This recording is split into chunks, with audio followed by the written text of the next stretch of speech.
ఆర్యవైశ్యులకు ఎల్లప్పుడూ తెలుగుదేశం పార్టీ అండగా ఉంటుందని కొండేపు నియోజకవర్గంలో ఆర్యవైశ్యులకు ఏ సమస్య వచ్చినా తెలుగుదేశం పార్టీ తరఫున తాము అండగా నిలిచి సమస్యలు పరిష్కరించేందుకు కృషి చేస్తామని టీడీపీ రాష్ట్ర ఆర్గనైజింగ్ సెక్రటరీ దామచర్ల సత్య తెలియజేశారు. టంగుటూరు పట్టణంలో కొండేపి నియోజకవర్గ స్థాయి ఆర్యవైశ్యుల ఆత్మీయ సమావేశాన్ని ఆదివారం నాడు నిర్వహించారు.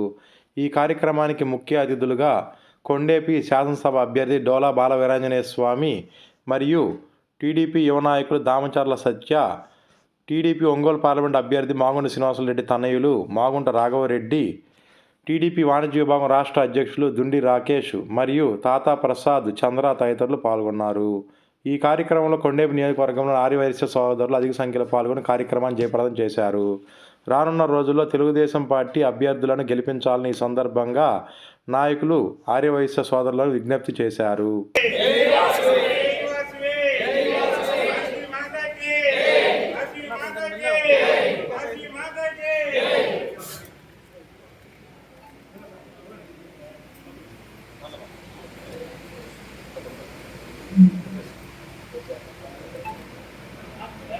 साइड हो जाओ।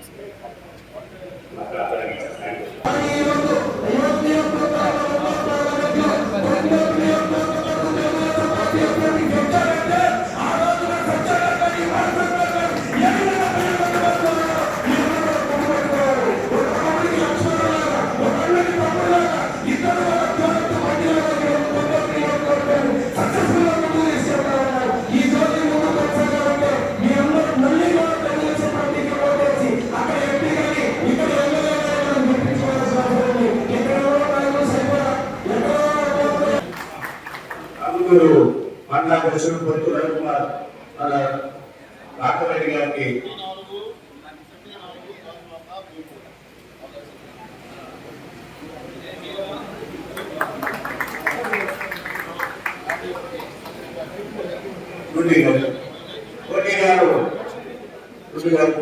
కోరుతున్నాం.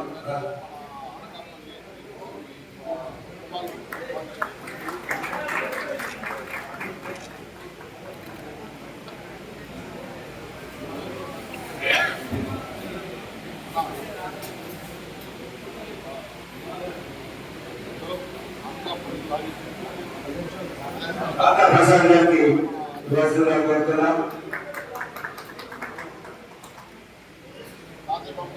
అలాగే సర్పంచ్ గారికి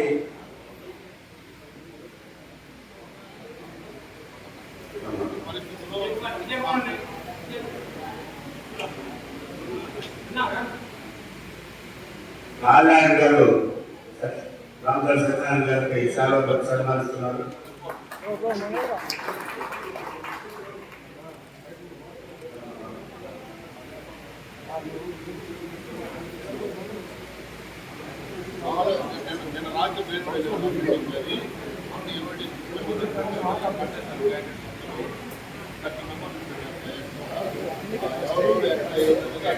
सही बाबा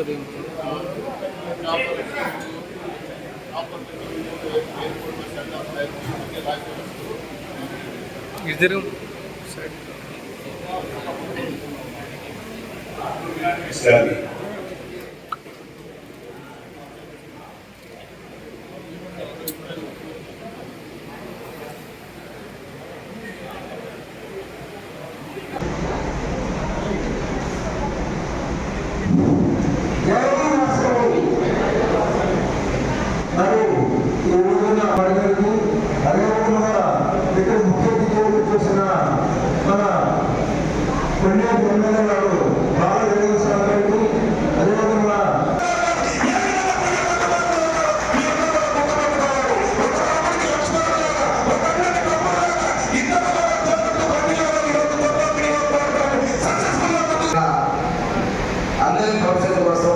మంచి నిర్ణయం తీసుకొని కోరుకుంటూ ఇంపార్టెన్స్ అనేది మీకు తెలుసు.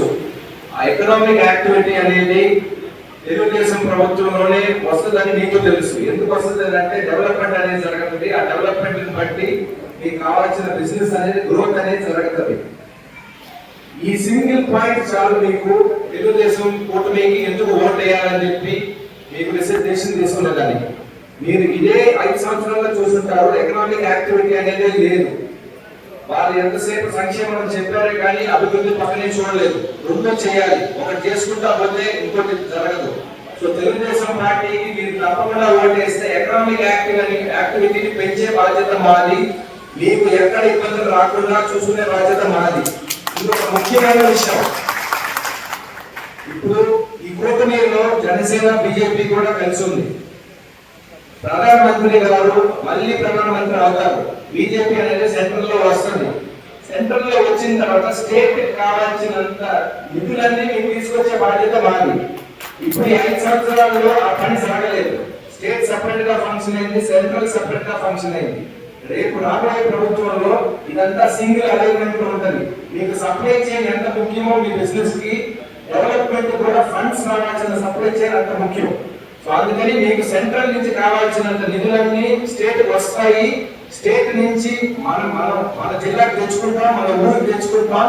అందుకని మీరు జాగ్రత్తగా ఆలోచించి మీరు తెలుగుదేశం పార్టీకి 2 ఓట్లు తెలుగుదేశం పార్టీకి వేయాలి. ఈ కూటమిని గెలిపించుకునే బాధ్యత మీది.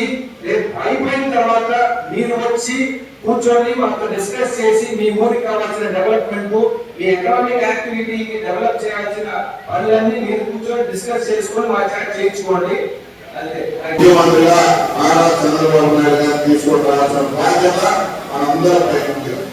నేను మిమ్మల్ని రిక్వెస్ట్ చేస్తున్నా, చాలా రోజుల తర్వాత మన నియోజకవర్గంలో ఈ కార్యక్రమాన్ని పెట్టుకోవడం ఇదే కొత్త మొదటిసారైనా మీరందరూ ఓపిక చేసుకొని ఈ రోజు ఆదివారం అయినా మీ పనులున్నా ఈ కార్యక్రమాన్ని చేసిన మీ అందరికీ ముందుగా శిరస్సు వచ్చి నేను మీకు పాదాభివందనం చేస్తాను. ఈ రోజు ఈ ప్రభుత్వం మన కమ్యూనిటీకి ఎంత దారుణంగా సుబ్బారావు ఉంటారనే ఒక అతన్ని పైకాండలో ఉన్న ఆ రోజు ఎంత కిరాతకంగా హింస పెట్టారో మీరందరూ చూశారు. అప్పుడు అతనికి సపోర్ట్ గా మొదటి వచ్చిన పార్టీ తెలుగుదేశం పార్టీ. ఆ రోజు ఆయన జరిగిన సంఘటనలో ఫస్ట్ గా అందరం ఆయనకి సపోర్ట్ చేశాం. ఈ రోజు ఆంధ్ర రాష్ట్రంలో మన సిద్ధారామరావు గారికి మంత్రి వచ్చింది కూడా తెలుగుదేశం పార్టీ. ఆదివాసులను గౌరవించిన పార్టీ తెలుగుదేశం పార్టీ. ఈ రోజు మీరందరూ చిన్న చిన్న బిజినెస్ చేసుకున్నా మీరు ప్రభుత్వం ఎప్పుడు అండగా ఉన్న పార్టీ కూడా చంద్రబాబు నాయుడు గారు కూడా నేను గుర్తు చేస్తా ఉన్నా. నేను మిమ్మల్ని అడుగుతున్నా, ఈ నియోజకవర్గంలో మీరు చాలా మందిని ఇన్ఫ్లుయెన్స్ చేయగలరు ఓటర్స్ గా. ఇక్కడ ఎమ్మెల్యే అభ్యర్థులుగా స్వామి గారు, ఎంపీ అభ్యర్థులుగా మాగుంట శ్రీనివాసరెడ్డి గారు, ఇద్దరు మీకు ఎప్పుడు అందుబాటులో ఉండే వ్యక్తులు, మీ కష్ట సుఖాలు తెలిసిన వ్యక్తులు. కాబట్టి మీరు వాళ్ళని రేపు 13వ తారీఖు జరిగే ఎన్నికల్లో వాళ్ళందరికీ సైకిల్ గుర్తులు ఓటేసి మీరు 10 మందిని చెప్పి రేపు రాబోయే రోజుల్లో మీకు ఏ కష్టం వచ్చినా తెలుగుదేశం పార్టీ మీకు అండగా ఉంటుంది, మీ కమ్యూనిటీకి మేము అండగా ఉంటామని కూడా నేను తెలియజేస్తా ఉన్నా. ఈ నియోజకవర్గంలో ఏ ఒక్కరికి కూడా చిన్న ఇబ్బంది ఉంటే గురించి కూడా మేము తీసుకోవడం కూడా తెలియజేస్తా ఉన్నా. నేను మళ్ళీ అడుగుతా ఉన్నా, ఇక్కడ పోటీ చేసే ఎమ్మెల్యేగా వైకాపాలో పోటీ చేసే వ్యక్తి ఆదివారం సురేష్ ఎర్రగొండ పార్టీ నుంచి వచ్చాడు. ఈ నియోజకవర్గ సరిహద్దు కూడా పూర్తిగా తెలియబడ్డాయి. ఈ రోజు మన స్వామి గారు అయితే సుమారుగా 50 మంది పేర్లు అవైలో చెప్పారు. అవునా కదా? ఈ పేరు 50 మంది అవైలో చెప్పాలి ఇక్కడ. కానీ అతను మీరు ఎవరో కూడా తెలియదు వచ్చిన వ్యక్తి. ఇంకొక అతను ఎంపీగా చెవిరెడ్డి భాస్కర్ రెడ్డి శాఖలో మొత్తం చేసి ఇప్పుడు మళ్ళీ నర్మల పడ్డాడు. Electron smuggler. కాబట్టి ఈ స్మగ్లర్లు, ఈ చట్టా ఎక్కిన మందులు కాకుండా మీకు నికాసైన పనిచేసే ఇద్దరు వ్యక్తులు చట్టాన్ని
క్రాకర్స్ బ్లాస్ట్ అయ్యి కొంచెం ఇబ్బంది వచ్చింది. అయినప్పటికీ మీరు ఇంతమంది వచ్చాము కాబట్టి మిమ్మల్ని కావాలనేటువంటి ఉద్దేశంతో రావడం జరిగింది. ఈరోజు జగన్మోహన్ రెడ్డి గారి ప్రభుత్వంలో బాగా ఇబ్బందులు పడినటువంటి వాళ్ళు ఎవరైనా ఉన్నారంటే వ్యాపారస్తులు. మీరు చూస్తే గ్రామ పంచాయతీ ప్రోత్సాహం ట్యాక్స్ వేస్తుంది, జిఎస్టీ ట్యాక్స్ వేస్తుంది. ఎడాపడ రెండు విధాలు కూడా ట్యాక్స్ అయితే బాగా పెట్టేస్తున్నారు. ఇంకా ట్రాన్స్పోర్ట్ ఛార్జెస్ విపరీతంగా పెరిగిపోయినాయి. ట్రాన్స్పోర్టేషన్ పెరగడం, మీరు వస్తువుల యొక్క విలువలు పెంచడం, ప్రజల దగ్గర నుంచి ఇబ్బందులు పడుతున్నారు. షాపులో చూస్తే కరెంటు లేదే నడిచే పరిస్థితి కాదు. అటువంటి పరిస్థితుల్లో కరెంటు బిల్లులు విపరీతంగా పెంచడం, కరెంటు కోతలు చేయడం, ఇవన్నీ కూడా పరోక్షంగా వ్యాపారస్తులు భారత వచ్చినాయి. ఇదే కాకుండా వ్యాపారస్తులకి అబద్ధాలకు గురి చేశారు. మామూలు వస్తువులు కావచ్చు, దాడులు చేయడం కావచ్చు, ఇవన్నీ సంఘటనలు ఒంగోలులో గుప్తారాల విషయం కావచ్చు. ఏ విధంగా చూసుకున్నా కానీ అన్ని విధాల ట్యాక్స్ తల్లి వ్యాపారస్తుల్ని అసాధ్యం గురి చేశారు.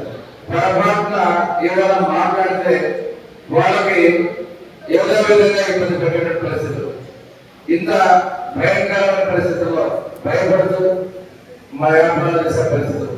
సపోజ్ మేము ఈ విధానికి వచ్చి ఓటర్లకు వచ్చినా ధైర్యంగా మేము మాట్లాడలేని పరిస్థితులు ఈరోజు రాష్ట్రంలో ఉన్నాయి. ఇంతకుముందు ఏ పార్టీ అధికారంలో ఒక స్వేచ్ఛ వాతావరణంలో ఉండేటువంటి వాళ్ళు అటువంటి వాళ్ళని తీవ్ర ఇబ్బందులు చేశారు. ఈ రాష్ట్రంలో మార్పు కావాలి. మీ అందరికీ తెలుసు, పెరిగినటువంటి నిత్యావసర వస్తువులు జనాలకు ఏమంటారంటే ఈ సెంటిగారు పొద్దు విపరీతమైన ఇంకొక మాల్కి ఎంత సంబంధి అనేటువంటి ఒక అపోహలు వెళ్తున్నారు. అంతకు ముందు వరకు గ్రామాల్లో ఉన్నటువంటి చిన్న చిన్న వ్యాపారస్తుల దగ్గర కూడా ఉండేటువంటిది. వాళ్ళకైతే ఈ ట్యాక్సెస్ కానీ, మిగతా ట్రాన్స్పోర్ట్ కానీ, ఈవెన్ హమాలు కూడా మేము ఛార్జెస్ పెట్టడం. వీటన్నిటి వల్ల మీరు సరుకులు పెరిగినటువంటి ప్రజల్లో ఒక అవగాహన కూడా కల్పించడంలో విఫలమయ్యారు. అందరంతా కూడా ఇవన్నీ కూడా భవిష్యత్తులో ధరలను నియంత్రణ చేయాలన్నా, కరెంటు ఛార్జీలు లాంటివి, ట్రాన్స్పోర్ట్ ఛార్జెస్ లాంటివి నియంత్రించాలన్నా కానీ వ్యాపారస్తులకి వ్యాపారం అనేది ఒక లాభసాటిగా ఉండాలి కానీ భారం అనే విధంగా కాకుండా ఒక భద్రతగా ఉండే విధంగా, వాళ్ళకి రక్షణగా ఉండే విధంగా తెలుగుదేశం, జనసేన, బీజేపీ ప్రభుత్వాలు అండగా ఉంటాయని చెప్పి మీకు తెలియజేస్తారు.